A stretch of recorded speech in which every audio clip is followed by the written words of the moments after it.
Good morning, everyone, and welcome to Gull Lake United Methodist Church's Daily Meditations for Advent. And today is Saturday of the first week of Advent, December 9th. I'm going to leave the camera on the manger scene as I read the two scriptures, and then I'll turn it back around and we will cover the single passage and then Richard Rohr's reflection for today before we come back here to the manger scene for the closing reflection. So as we've been doing, we have readings out of the book of Isaiah in the Old Testament, followed by the book one reading in the book of Matthew, and we'll be doing that today as well.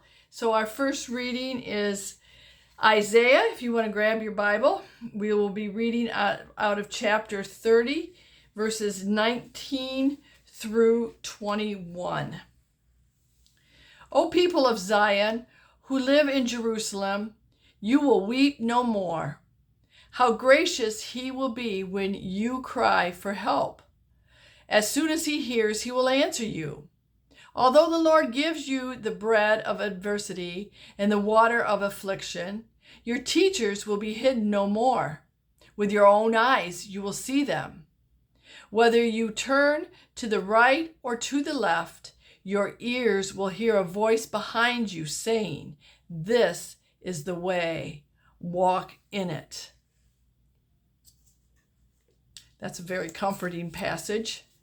And then our second reading is out of Matthew, and it is chapter 9, and we're going to start at verse 35, and then we're going to read through chapter 10, verse 1, and then jump down and read verses 5 through 8.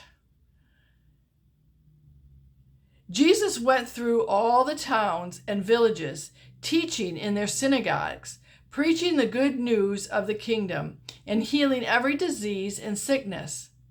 When he saw the crowds, he had compassion on them, because they were harassed and helpless, like sheep without a shepherd.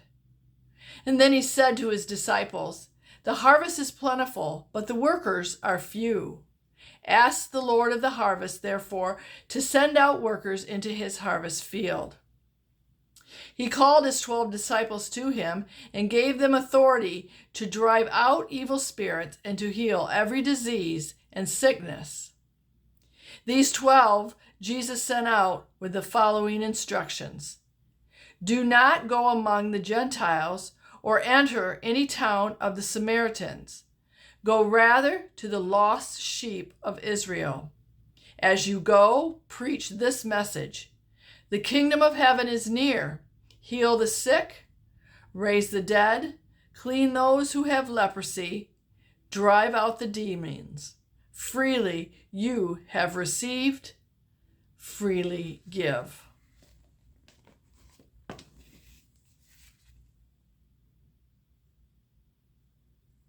Hello again.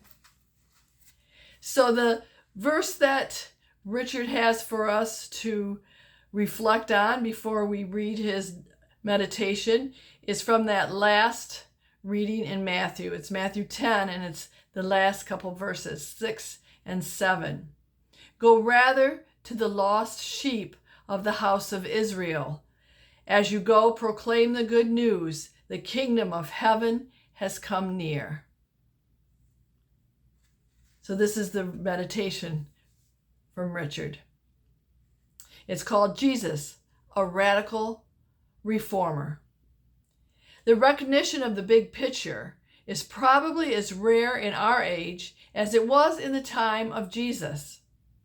Why should it be any different? Even the 12 apostles had trouble with it.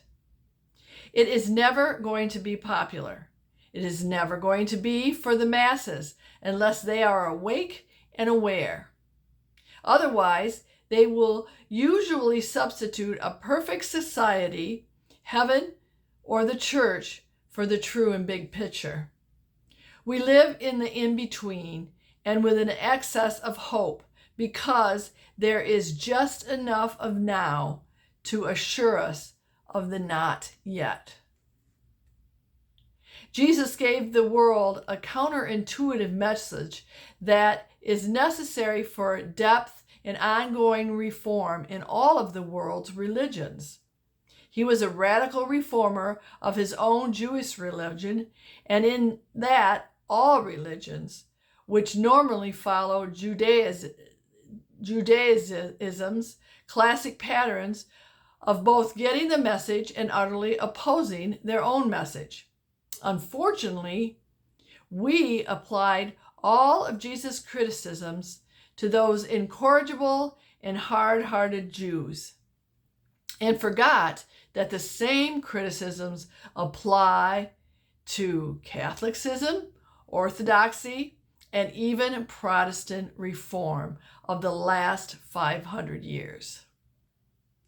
We are each and all now and not yet, and we all live in the in-between. In today's gospel, Jesus appears to be reaching out to the lost sheep of the house of Israel and trying to bring them back to authentic Judaism. But the authenticity itself became Christianity, or the good news, for many who were awake and aware. Yet, now we can join the new Israel and still be lost sheep all over again, because the patterns of delusions are the same in every age and every religion. That's a lot to think about. Maybe you need to watch the video and listen a couple of times to get the gist of what the message is that Richard is leaving with us. So let's go back to the manger scene and end with a thought to reflect on for the rest of our Saturday in this first week of Advent. Think about this today. What misperceptions do you have about God's kingdom? And what perspectives, do you need to gain? Since I stumbled over that, I'll repeat that for you.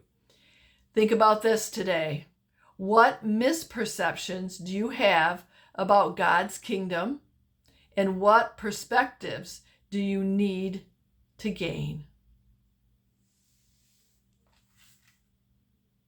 Have a good rest of your Saturday, and I'll be back here with you tomorrow morning, Sunday, the second Sunday of Advent.